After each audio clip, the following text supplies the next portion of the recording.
오늘 본문은 세 가지로 요약해서 말씀드릴 수 있습니다. 요한은 주님이 강림하실 때 하나님의 자녀로서 담대함을 얻도록 의를 행하며 주 안에 거하라 라고 권면하고요. 또한 하나님의 자녀는 주께서 나타나실 때 주와 같이 될 소망을 가졌기에 이 죄로부터 자신을 깨끗하게 해야 한다라고 말하고 있습니다.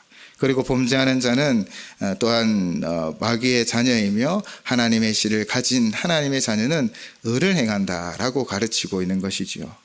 좀 더 본문을 구체적으로 나누어보면 2장 28절부터 3장 1절까지 하나님께서 베풀어 주신 사랑에 대하여 말합니다. 우리는 자격이 없는 존재였습니다.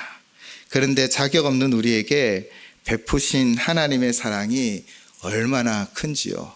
우리는 그 자격 없는 우리에게 베푸신 하나님의 사랑으로 말미암아 하나님의 자녀라 일컬음을 받는 것이지요. 그러나 자기 지식, 힘을 자랑하는 사람은 교회 안에서 지체들과 함께 거하기가 어렵습니다. 그러다 보니 이 교회의 머리이신 주님 안에도 거하기가 힘들다라는 것이죠. 즉 자기 지식을 자랑하고 힘을 자랑하고 자기 의를 자랑하는 자들은 공동체의 하나 되기가 힘들다라는 것입니다.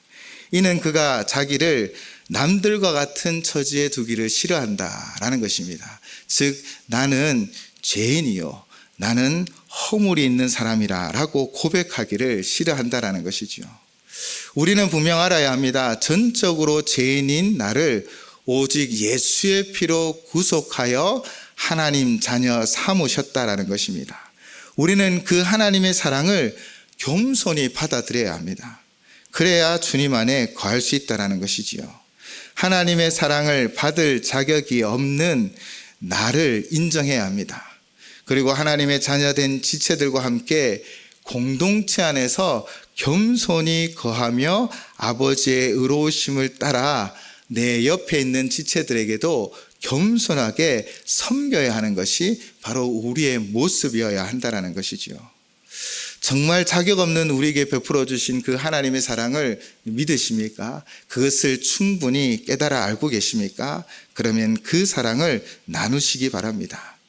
이런 질문을 해보겠습니다. 나는 자격 없는 나에게 부어주신 하나님의 사랑을 얼마나 누리고 있습니까? 주님 안에 거하고자 내 구원을 위해 섬기며 함께해야 할 대상은 누구입니까? 우리가 섬겨야 할 대상은 누구입니까? 겸손히 섬기는, 나에게 부어주신 그 은혜로 겸손히 섬기는 우리가 되시길 바랍니다.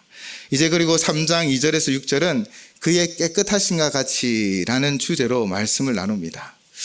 우리는 연약하기에 눈에 보이는 성과들을 쫓아가지요. 그리고 눈에 보이는 성과들을 더 좋게 하기 위하여 많은 수고와 애를 씁니다. 지금 보이지 않는 주님을 만나는 것에 있어서는 우리는 소홀합니다. 그 이유는 보이는 것과 보이지 않는 것을 차이를 두기 때문입니다. 그러나 우리가 진정으로 마지막 때에 맞이할 것은 누구이십니까? 바로 주님이시지요. 주님이 영광스러운 모습 그대로 우리에게 나타나실 때가 곧 올 것입니다.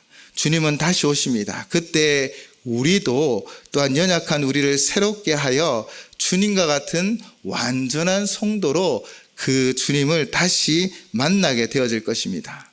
이 소망을 가질 수 있는 것이 바로 하나님 자녀의 특권이라는 것이죠. 우리는 다시 오실 주님을 맞이할 것입니다. 그때 우리 또한 부활한 영광스러운 몸으로 들림받게 되어질 줄을 믿습니다.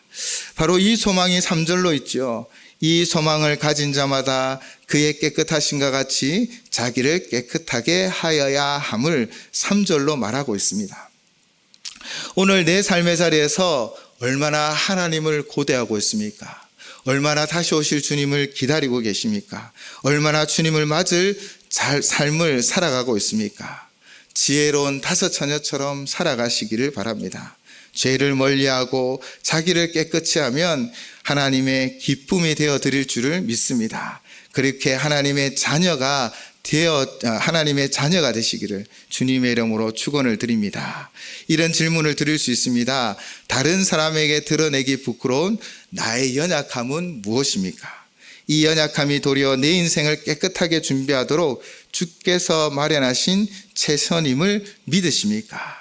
우리가 주님을 바라보고 주님 다시 오시름을 기다릴 때 우리 안에 다 연약한 것들이 한두 가지가 다 있죠. 그것을 우리가 이겨내고 또 그것을 또한 변화시켜가는 것이 바로 주님을 맞이하는 준비하는 지혜로운 다섯 처녀와 같은 모습일 것입니다. 그리고 하나님의 씨에 대하여 3장 7절에서 10절로 말하고 있습니다. 하나님께로부터 난 자, 즉 물과 성령으로 거듭난 사람은 하나님의 자녀로서 그 안에 하나님의 씨가 있음을 믿습니다. 그래서 죄를 멀리하고요, 경건에 힘쓰는 성도가 되어지지요. 왜냐하면 그 하나님의 씨가 우리 가운데 자라나기 때문입니다. 하나님의 아들과 같은 모습으로 자라가도록 우리를 영적 성장으로 이끌어가는 것이죠. 옛사람은 벗고 새 사람을 입고 신성한 성품에 참여한다라고 말하고 있습니다. 우리에게는 하나님의 씨가 있습니다. 이 씨는 무엇일까요? 그것은 바로 말씀입니다. 하나님 말씀이 우리 가운데 심겨지고 그 말씀이 자라나고 그 말씀이 결국 열매 맺게 되어질 줄을 믿습니다. 비록 우리의 힘이 연약할지라도 우리 안에 있는 성령님이 하나님 말씀을 이룰 수 있도록 우리를 도우시고 인도하여 주실 줄을 믿습니다. 우리 안에 있는 이 씨, 이 귀한 말씀, 이 말씀이 우리 안에 잘 성장하도록 우리가 성령님의 지시함, 성령님의 인도하심을 따라 나아가고 그 순종함으로 이 열매 맺는 삶이 되시기를 주님의 이름으로 축원을 드립니다. 요즘 이런 질문을 드리겠습니다. 요즘 영적 성장에 거룩한 경주에서 낙심한 일이 있습니까? 마귀의 일을 멸하시는 예수님을 의지하여 다시 이어가야 할 영적 성장은 무엇입니까? 우리가 가끔은 신앙생활을 하면서 열심히 말씀을 읽어야지, 또 매일 기도해야지 라고 결단하지만 우리의 연약함이 있습니다. 그러나 우리 안에 있는 이 씨, 하나님 말씀을 통해서 우리는 결국 성장하게 되어질 줄을 믿습니다. 기도하시겠습니다.